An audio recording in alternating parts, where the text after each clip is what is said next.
Di ba, ang daming nangyayari sa buhay ko. Oo, grabe. When it comes to family, career, so, kailangan ko talagang yung...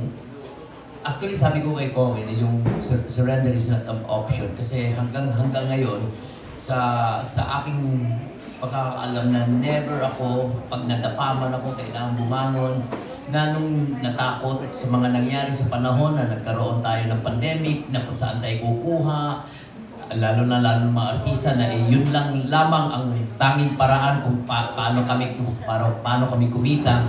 So, nag-isip ako, nandoon, nagbenta ako ng mga kung ano-ano, ng gloves, ng mask, sumakay ako doon lahat. At pati, para lang mabuhay yung pamilya. Na saka yung to the extent, isa pa yon, na to the extent na hindi ko na kaya na mapag-aral yung mga anak ko. So I sacrifice for them. Pinapunta ko sila sa Amerika dahil na meron sila, if you remember, Tita Angge, nag-offer Ogani para makabawi kayo, papuntahin mo yung asawa mo doon para magiging domestic helper na ganito. Tapos pag-asawa ng ganito, tapos para madala yung mga anak mo para magkaroon sila ng edukasyon, doon. Mag-usap kayo mag-asawa, na bagamat masakit sa nangyari sa buhay, na mahiwalay sa mga pamilya, at tuluyan na hiwalay na rin sa asawa. Tapos, so nag-asawa ng iba yung asawa mo? Yes, oo. Pero hindi pa rin ako sumuko doon dahil parang sabi ko, imbis na magbukbok ako doon sa bahay o magbukbok ako sa sarili ko to pity myself kung anong nangyari sa buhay ko. Bakit ganito? Napupunta ako, I'm from Cebu, pupunta ako sa Maynila, nag-aaral ako sa Tangalang Pilipino, naging scholar na lahat. Gusto ko mag-aral ng sining sa larangan ng pag-arte.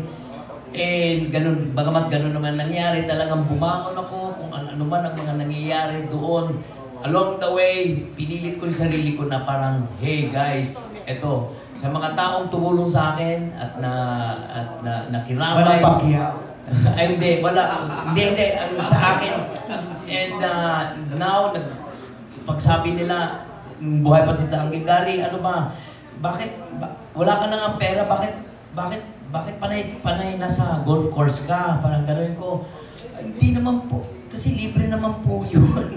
Libre naman po. So ginamit ko yung PR ko sa military, ginamit ko yung mga politicians na, "Hoy guys, tulungan mo na ako kami. Magkaroon tayo kami ng show, ng ganito sa mga piyesta, ng mga ganito." So unti-unti naman, nagkaroon ako ng kahit maliit na bayad. Tinatanggap ko. Basta ang alam ko lang, makapagpasaya ako, makapagbigay ng katatawanan at ma-entertain ng mga tao. Hindi ko sinuko ang sarili ko at hindi ako nag-isip na sa pansarili na lamang. Iniisip ko yung paano yung ibang tao, paano kaya ako kung naghirap ako, mas may naghihirap pa kasi sa akin. So yun yung motivation ko na parang, hindi ako makakain. Isang beses lang ako makakain ganito. Baka yung iba dyan, wala pang makain. So, ang surrendering everything na parang hindi ako sumumay. Kung medyo nakaangat-angat ngayon sa...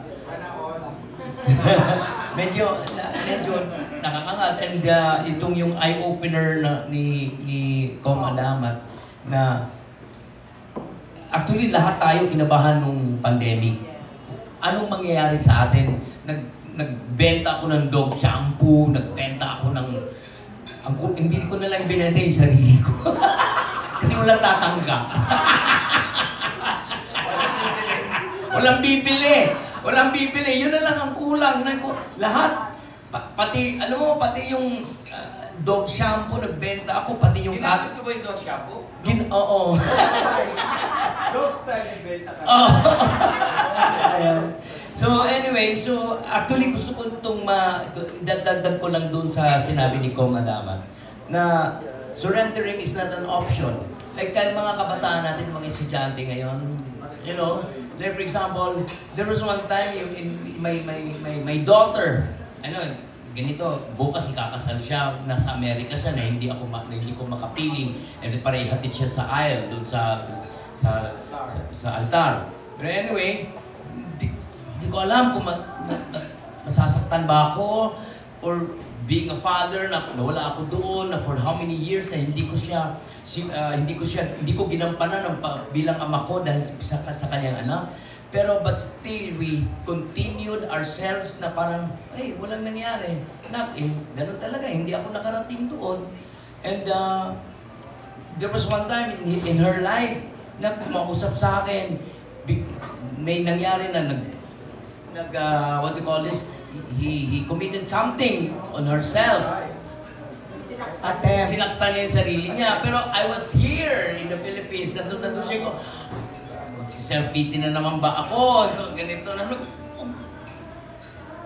Kung ano lang, kung ang Pilipinas at ang Amerika, kung saan sila naroroon, kung isang jeep lang yung sakay na, nandun ka agad tayo bilang responsibilidad ng ating as a parent. Pero hindi pa rin ako sumurrender. So nandiyan, magpapasalamat tayo sa mga teknolohiya kasi nandiyan si FaceTime, nandiyan si Messenger, nandiyan si...